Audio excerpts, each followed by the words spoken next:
बिस्मिल्लाहिर्रहमानिर्रहीम। अस्सलाम वालेकुम स्टूडेंट्स। आज हम लोग जो है टॉपिक डिस्कस करने जा रहे हैं कार्बोहाइड्रेट्स। कार्बोहाइड्रेट्स क्या होते हैं, इनके कुछ कैरेक्टर्स डिस्कस करेंगे। इसके अलावा हम लोग इसके अंदर क्लासिफिकेशन इसकी करेंगे और क्लासिफिकेशन के बाद जो है वो हम इसकी इम्पोर्टेंस कह लें या इसके जो फंक्शंस हैं उनको डिस्कस करेंगे। कार्बोहाइड्रेट्स की अगर बात करते हैं तो वेरी अबंडेंट होते हैं हमारे सेल के अंदर भी और हमारे जो है वो बॉडी के अंदर भी, और ज़मीन के ऊपर भी अगर देखें तो इनकी जो है वो बहुत ज़्यादा मिकदार पाई जाती है कार्बोहाइड्रेट्स की। प्लांट के अंदर भी और एनिमल्स के अंदर भी जो है वो ये काफ़ी मिकदार में पाए जाते हैं। फाउंड इन ऑल ऑर्गेनिज्म, जितने भी जानदार हैं ज़मीन के ऊपर, चाहे वो पौधे हैं चाहे वो जानवर हैं, उनके अंदर पाए जाते हैं। जब ऑर्गेनिज्म का वर्ड यूज़ होता है तो इसका मतलब होता है कि हम प्लांट्स की और एनिमल्स दोनों की इकट्ठी बात कर रहे हैं। In all parts of the cell, और एग्जांपल में अगर आप लिखते हैं तो cellulose in the wood, cotton है, पेपर है। जो लकड़ी होती है, कॉटन है या पेपर है, कागज़ जो होता है जिसपे हम लोग लिखते हैं, तो ये सेलुलोज इसमें होता है। अगर स्टार्च की बात करते हैं तो ये सीरियल्स में होता है। अब सीरियल्स क्या है, जितनी भी अनाज वाली चीज़ें हैं, जैसे कि हमारे पास गंदम होती है, चना है, चावल हैं, दालें हैं, तो इनके अंदर ये पाए जाते हैं, उनको हम बोलते हैं सीरियल्स। इसके अलावा ट्यूबर्स जैसे कि आलू है, शकरकंदी है, आलू चालू है, इनके अंदर जो है वो पाया जाता है।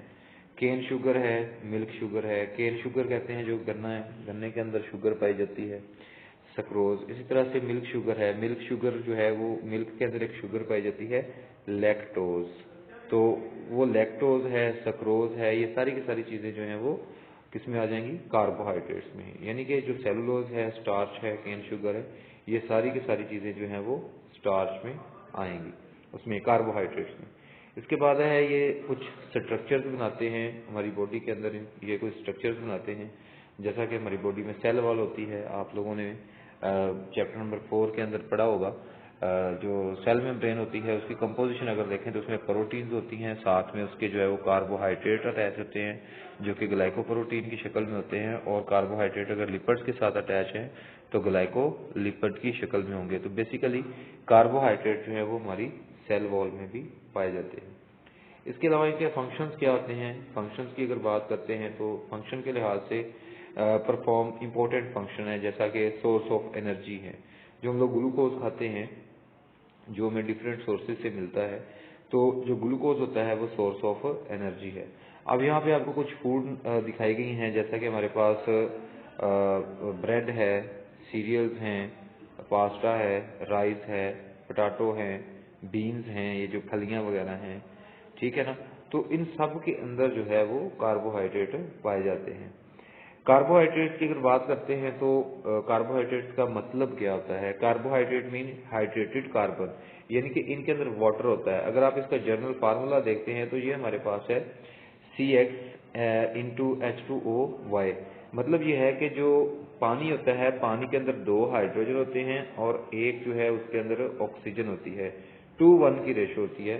अगर आप इनका फार्मूला देखें तो इसके अंदर भी 2 हाइड्रोजन है और ऑक्सीजन 1 है, तो इसलिए इनको हम लोग हाइड्रेटेड कार्बन कहते हैं, यानी कि ऐसे कार्बन जिनके अंदर वाटर मौजूद हो। तो ratio of hydrogen and oxygen is same as in the water. जो रेशो वाटर के अंदर हाइड्रोजन और ऑक्सीजन की होती है वही इनके अंदर होती है।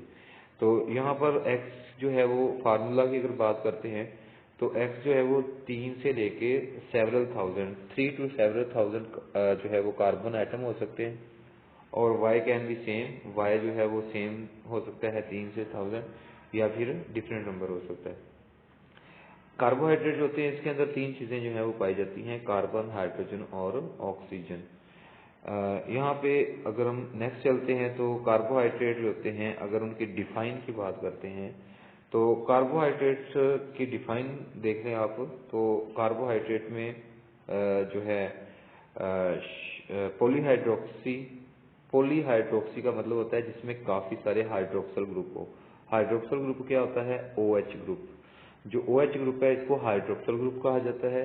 और पॉलीहाइड्रोक्सी का मतलब है जिसमें काफ़ी सारे हाइड्रोक्सल ग्रुप पाए जाएंगे।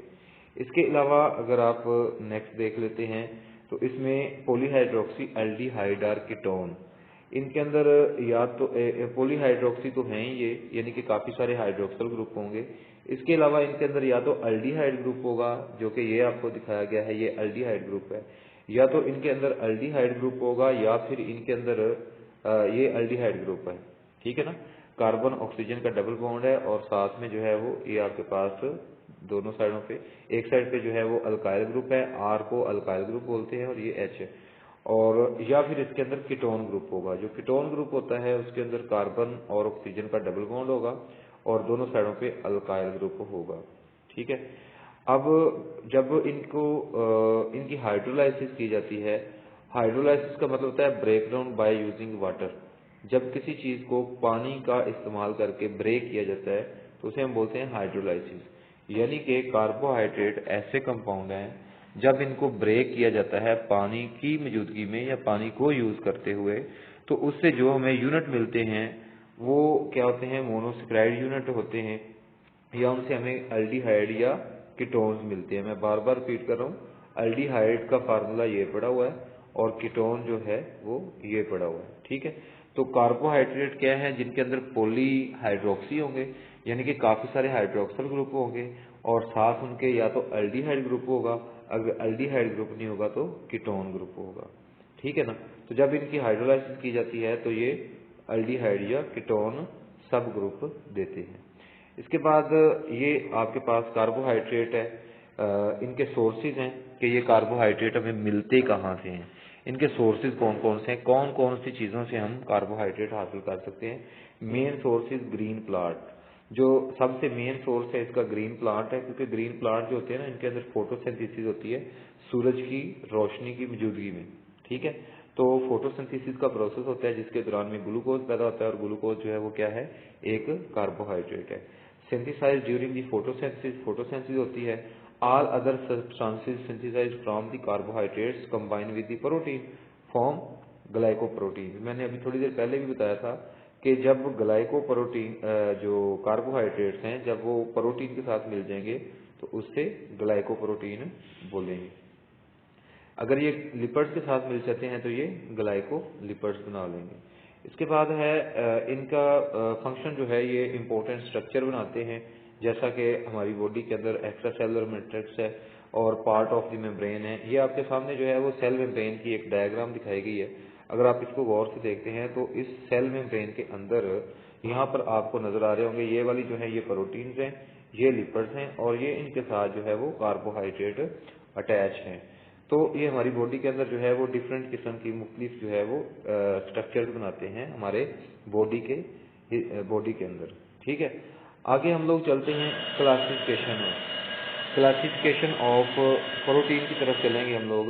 क्लासिफिकेशन इसकी हम देखते हैं, अभी जो हमने पढ़े हैं इसके जर्नल कैरेक्टर्स और डेफिनेशन पढ़ी है। तो क्लासिफिकेशन अगर देखते हैं तो बेसिकली ये जो कार्बोहाइड्रेट का लफ्ज है ये एक लफ्ज है सेक्रॉइड्स। सेक्रॉइड्स का मतलब होता है शुगर। ठीक है, ये एक ग्रीक वर्ड है सेक्रोन। ठीक है ना, ये सेक्रोन एक ग्रीक वर्ड है, वहां से ये सेक्रॉइड का लफ्ज ड्राइव किया गया है जिसका मतलब होता है शुगर। ठीक है, 3 इसके जो है वो ग्रुप हैं, यानी कि हम 3 कैटेगरीज में इसको क्लासीफाई कर सकते हैं कार्बोहाइड्रेट्स को, जैसे कि हमारे पास मोनोसेक्राइड है, ओलिगोसेक्राइड है और पॉलीसेक्राइड है। तो ये 3 तरह से हम जो है वो इसको क्लासीफाई कर सकते हैं। अगर इसकी हम बात करते हैं, सबसे पहले हम मोनोसेक्राइड को डिस्कस करते हैं।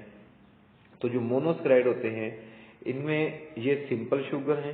ठीक है, ये सिंपल शुगर है मोनोसेक्राइड। अब मोनोसेक्राइड के कैरेक्टर पढ़ रहे हैं हम लोग। मोनोसेक्राइड जो है सिंपल शुगर है, स्वीट इन टेस्ट, इनका जायका जो है वो मीठा होता है, इजीली सॉल्युबल इन वाटर, पानी के अंदर ये सॉल्युबल होते हैं, कैन नॉट बी हाइड्रोलाइज्ड, इनको हम लोग ब्रेक नहीं कर सकते हैं, इनको हम लोग सब यूनिट में ब्रेक नहीं कर सकते हैं पानी को यूज करते हुए।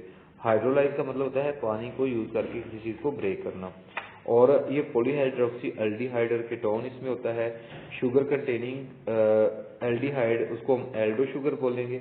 मैंने अभी थोड़ी देर पहले बताया था जब हम लोगों ने डेफिनेशन की थी, तो उसमें हम लोगों ने ये देखा था कि अगर किसी चीज के अंदर एल्डिहाइड ग्रुप होगा तो उसको 2 ग्रुप होते हैं, एक एल्डिहाइड ग्रुप होता है और एक कीटोन ग्रुप होता है। अगर किसी कार्बोहाइड्रेट के अंदर एल्डिहाइड ग्रुप होगा तो उसको बोलेंगे एल्डो शुगर, और अगर किसी कार्बोहाइड्रेट मोनोसैकराइड में कीटोन ग्रुप होगा तो उसे हम बोलेंगे कीटो शुगर। यहाँ पे ये वाली जो शुगर है ये आपके पास है एल्डो शुगर, और ये वाली जो पड़ी हुई है ये कीटो शुगर है, क्योंकि इसके अंदर कीटोन फंक्शनल ग्रुप है। रिपीट कर रहा हूँ चीजें, ये एल्डो शुगर उसको बोलेंगे जिसमें एल्डिहाइड ग्रुप होगा। ये जो आपके पास स्ट्रक्चर ड्रा हुई है ये एल्डो शुगर की है, और कीटो शुगर हम उसको बोलेंगे जिसमें कीटोन ग्रुप होगा। ये देखें इसकी दोनों साइडों पे ये सेम है, ये देखें ये कीटो शुगर है, तो जिसमें कीटोन ग्रुप होगा उसको कीटो शुगर बोलेंगे, और जिसमें एल्डिहाइड ग्रुप होगा उसको एल्डो शुगर हम बोलेंगे। ठीक है, इसके अलावा नेक्स्ट हम चलते हैं तो मोनोसैकराइड का जनरल फार्मूला जो है वो ये है, ब्रैकेट के अंदर CH2ON, N का मतलब यहाँ पे है कि ये 3 से लेके 7 कार्बन होंगे मोनोसैकराइड में। ये MCQs में भी आ जाता है। मोनोसैकराइड में 3 से 7 जो है वो कार्बन एटम होंगे। All carbon atoms have hydroxyl group except 1। इसमें ये होगा कि सारे के सारे जो कार्बन एटम हैं, पहले तो बात यह है कि इसमें 3 से 7 कार्बन एटम होंगे। ठीक है, अब वो कहता है कि all carbon atoms have hydroxyl group, हर एक कार्बन के अंदर हाइड्रोक्सिल ग्रुप मौजूद होगा OH, सिवाय एक कार्बन के। वो जो एक कार्बन रह जाएगी उसके अंदर या तो एल्डिहाइड ग्रुप होगा या फिर कीटोन ग्रुप होगा। ठीक है, ये वाली बात अंडरस्टैंड करने वाली है कि मोनोसैकराइड के अंदर फर्ज कर लें कि 3 जो है वो कार्बन एटम है, 3 कार्बन एटम, तो उन तीनों कार्बन एटम के साथ जो है वो हाइड्रोक्सिल ग्रुप लगा हुआ होगा OH, उनमें से 2 के साथ हाइड्रोक्सिल ग्रुप लगा होगा, एक बच जाएगी उसके साथ हाइड्रोक्सिल ग्रुप नहीं होगा, उसके साथ या तो एल्डिहाइड ग्रुप होगा या फिर कीटोन ग्रुप होगा। ठीक है, एल्डिहाइड ग्रुप जो है वो ये वाला होता है, ये वाला एल्डिहाइड ग्रुप है ये वाला, और जो कीटोन ग्रुप है वो ये वाला है, ये आपके पास कीटोन ग्रुप है। कीटोन ग्रुप को याद रखने का तरीका ये है कि इसमें सिमेट्री होती है, इधर भी आर है और इधर भी आर है। आर क्या होता है, अल्काइल ग्रुप है, ये चेंज होता रहता है। तो ये आपने याद रखना है, सारी की सारी जो कार्बन है उनके साथ हाइड्रोक्सिल ग्रुप मौजूद होगा एक्सेप्ट 1, सिर्फ एक के अलावा। वो जो एक बच जाएगी उसके साथ या तो एल्डिहाइड होगा या फिर कीटोन ग्रुप होगा। इसके बाद जिस जगह पे OSE आ जाए तो उसका मतलब ये होता है कि वो शुगर है। OSE जैसे कि ग्लूकोज, तो उसके एंड पे OSE आता है तो इसका मतलब है ग्लूकोज एक शुगर है। ठीक है, आगे कहता है कि 3 कार्बन शुगर अगर होंगे तो उसको ट्राइओस बोलेंगे, अगर 4 कार्बन शुगर होगी तो उसको टेट्रोस बोलेंगे, 5 कार्बन शुगर होगी तो उसको पेंटोस बोलेंगे। तो अब यहाँ पे हम देखते हैं कि जो 3 कार्बन वाली शुगर है उसको ट्राइओस बोलते हैं, और ये कहाँ पे होती है, ये रेस्पिरेशन और फोटोसिंथेसिस में बनती है। ट्राइओसिस कहाँ पे बनती हैं, ये जब रेस्पिरेशन और फोटोसिंथेसिस का प्रोसेस होता है। रेस्पिरेशन का मतलब है खुराक का हजम होना, और फोटोसिंथेसिस का मतलब है खुराक का बनना जो कि पौधों में होती है, तो उस दौरान में ये ट्राइओस बनते हैं। इसी तरह से 4 कार्बन शुगर जो है उसको हम बोलते हैं टेट्रोसिस, और ये कब, ये रेयर होती है नेचर में, ये इतनी ज्यादा नहीं पाई जाती, और ये कुछ बैक्टीरिया के अंदर पाई जाती है। यहाँ से आपको पेपर में MCQs आ सकता है कि जो टेट्रोसिस हैं ये किन के अंदर बनती हैं। ये जो टेट्रोसिस होती हैं ये बैक्टीरिया में पाई जाती हैं और ये बहुत रेयर होती हैं, वो इतनी ज्यादा नहीं पाई जाती। इसके बाद आ जाता है 5 कार्बन शुगर। अगर 5 कार्बन होंगे शुगर के अंदर तो उसको पेंटोस बोलेंगे। कॉमन एग्जांपल इसकी है राइबोस, जो कि DNA और RNA में पाई जाती है। ये वाली जो 5 कार्बन शुगर है, ये वाली जो DNA और RNA में पाई जाती है, उसको हम बोलेंगे पेंटोस। उसके बाद आ जाता है हेक्सोज, बहुत ही कॉमन शुगर है हेक्सोज शुगर जो है, बहुत कॉमन है। सबसे ये MCQs में आता है कि मोस्ट कॉमन मोनोसैकराइड। तो ये जो 6 कार्बन शुगर है जिसे हम लोग हेक्सोज भी बोलेंगे और ग्लूकोज भी बोलते हैं, तो ये बहुत कॉमन पाई जाती है जो कि फोटोसिंथेसिस के दौरान में बनती है प्लांट के अंदर। और ये 7 कार्बन शुगर को हेप्टोसिस कहते हैं और ये बहुत रेयर है, ये इतनी ज्यादा नहीं पाई जाती। तो 3 कार्बन वाली शुगर को ट्राइओसिस, 4 वाली को टेट्रोसिस, 5 वाली को पेंटोसिस, 6 वाली को हेक्सोसिस और 7 कार्बन वाली शुगर को पेंटोसिस बोला जाता है। ठीक है। इसके अलावा है मोनोसक्राइड का, यहाँ पे कुछ स्ट्रक्चर्स दी गई हैं आपके पास है। ये आपके पास है ग्लिसरल्डिहाइड है। अब देखें ग्लिसरल्डिहाइड, इसके अंदर एल्डो शुगर है। एल्डो शुगर क्या है कि ये देख लें आप इसको, ये इसके अंदर एल्डिहाइड ग्रुप लगा हुआ है, ठीक है। अगर आप बात कर देते हैं इसकी, तो ये आपके पास राइबोज शुगर है, ये आपके पास फ्रक्टोज है, ये आपके पास ग्लूकोज है। तो अब आपके पास जो फ्रक्टोज है ये कीटो शुगर है, जो फ्रक्टोज है ये एक कीटो शुगर है, यानी कि इसमें कीटोन ग्रुप है। ये देख लें, इधर भी वैसे का वैसा ही है, इधर भी, ये दोनों साइडों पे सेम फंक्शनल ग्रुप होगा, तो उसे हम लोग नाम देते हैं कि वो कीटोन शुगर होगी। ये देखें, और अगर एक साइड पे और तरह का है, एक साइड पे और है, तो वो आपके पास एल्डिहाइड शुगर होगी। नेक्स्ट चलते हैं, मोनोसक्राइड की बात करते हैं। ये डू नॉट रिमेन स्टेट, ये सीधे नहीं रहते हैं, ये form ring structure in solution. जब इनको किसी चीज में सोल्यूशन इनका बनाया जाता है तो ये रिंग स्ट्रक्चर बना लेते हैं, ठीक है। ये स्ट्रेट चेन में नहीं रहते हैं। जैसे कि हमारे पास है राइबोफ्यूरानोज, ठीक है। तो ये आपके पास फार्मूला है, ये राइबोफ्यूरानोज का है। और उसके बाद जो ग्लूकोज है, जब इसको सोल्यूशन में लेके जाते हैं, जब इसका सोल्यूशन बनाते हैं, तो ये एक रिंग स्ट्रक्चर बना लेता है, जिसको हम बोलते हैं ग्लाइकोपाइरानोज। राइबोफ्यूरानोज क्या है?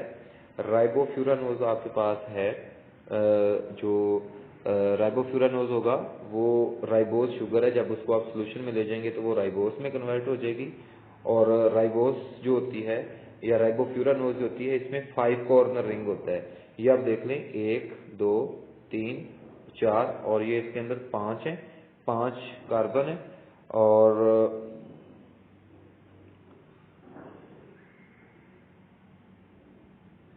तो ये हमारे पास जो है वो क्या कहते हैं, आपके पास